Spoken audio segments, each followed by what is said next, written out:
लाडकी बहीण योजनेअंतर्गत भरपूर जणांनी अर्ज केलेले आहेत आणि अर्जाचं status pending, resubmit, approve, reject अशा पद्धतीने आहे। याचा नक्की अर्थ काय आहे आणि त्यानंतर पुढे काय करायचं आहे ते आपण या व्हिडिओमध्ये थोडक्यात जाणून घेऊयात। चॅनलवरती पहिल्यांदा आला असाल चॅनलला सबस्क्राइब करून ठेवा, अशाच महत्त्वपूर्ण व्हिडिओज तुम्हाला भेटत राहतात। तर चला मित्रांनो व्हिडिओ सुरू करूयात। तर मित्रांनो सर्वात प्रथम आपण पेंडिंग आणि रिसबमिट याचा अर्थ जाणून घेऊयात। सर्वात पहिल्यांदा पेंडिंग। आता पेंडिंग याचा अर्थ नक्की काय होतो? तुमचं जर ऍप्लिकेशन हे पेंडिंग मध्ये जर स्टेटस दाखवत असेल तर लक्षात ठेवा तुम्ही जो फॉर्म भरलेला आहे तो अजून चेक केला गेलेला नाही। तो फॉर्म चेक केला जाईल काही दिवसातच, म्हणजे 2-3 दिवसातच तुमचा जो फॉर्म आहे तो चेक केला जाईल, तुमचे डॉक्युमेंट चेक केला जाईल आणि जर तुमचा फॉर्म बरोबर असेल तर तो फॉर्म तुमचा अप्रूव्ह केला जाईल आणि जर त्यामध्ये काही चुकलं असेल तर तुमचा फॉर्म हा रिजेक्ट केला जाईल आणि रिजेक्ट केल्यानंतर तुम्हाला मेसेज सुद्धा येतो। त्यानंतर तो फॉर्म येतो रिसबमिट साठी। तर दुसरा ऑप्शन असतो रिसबमिट। तर रिसबमिट याचा अर्थ असा होतो की तुमच्या फॉर्म मध्ये काहीतरी चुकलं आहे, त्यामुळे तुम्हाला जो फॉर्म आहे तो एडिट करायचा आहे, दुरुस्त करायचा आहे।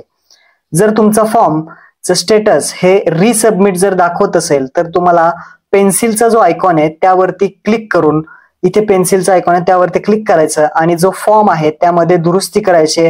समजा आधार नंबर राहिला असेल किंवा आधार कार्ड अपलोड केलं नसेल, बँक पासबुक अपलोड केलं नसेल, कोणतं कागदपत्र राहिलं असेल, काही चुकलं असेल तर तुम्ही तो फॉर्म पेन्सिलच्या आयकॉन वरती एडिट करू शकता आणि पुन्हा तुम्हाला जो फॉर्म आहे तो सबमिट करायचा आहे आणि सबमिट केल्यानंतर तो पुन्हा फॉर्म पेंडिंग मध्ये जाणार आहे आणि नंतर पुन्हा चेक केला जाणार आहे। जर आता तुमचा फॉर्म हा रिसबमिट मध्ये दाखवत असेल तर लवकरात लवकर एडिट करा, म्हणजे तुमचा फॉर्म लवकरात लवकर अप्रूव्ह होईल। आता अप्रूव्हची प्रक्रिया एकदम फास्ट करण्यात आलेली आहे, तर लवकरात लवकर तुमचा फॉर्म जर एडिट साठी आला असेल तर दुरुस्त करून घ्या, म्हणजे तुमचा फॉर्म येणाऱ्या काही दिवसामध्ये अप्रूव्ह होऊन जाईल।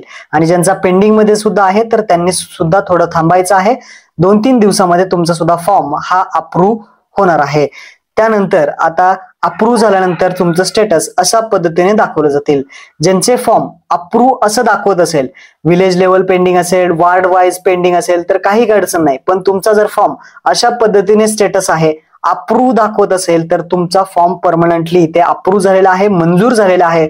तुम्हाला आता काही करायची गरज नाही, तुम्हाला काही टेन्शन नाही, निवांत राहायचं आहे। फक्त आपलं आधार कार्ड हे बँकेला लिंक आहे काय नाही ते चेक करून घ्यायचंय आणि लिंक नसेल तर डायरेक्टली पोस्ट ऑफिस मध्ये जाऊन एक अकाउंट उघडा, म्हणजे येणारे पैसे तुम्हाला पोस्ट ऑफिस मध्ये मिळतील।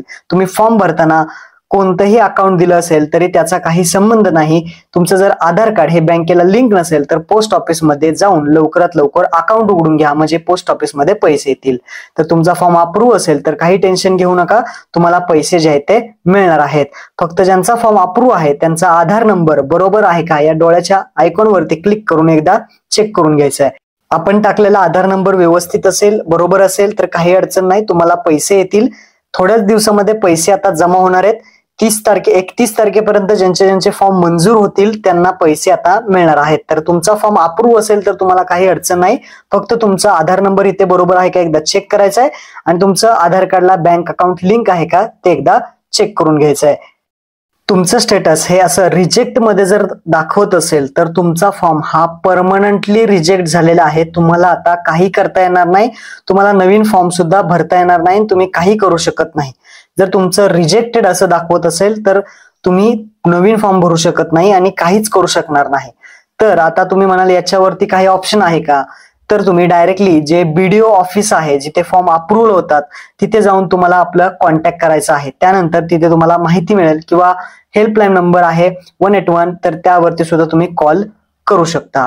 तर अशा प्रकारे महत्त्वपूर्ण हा व्हिडिओ होता, आपल्या मित्रांना शेअर करा। धन्यवाद। जय हिंद, जय महाराष्ट्र।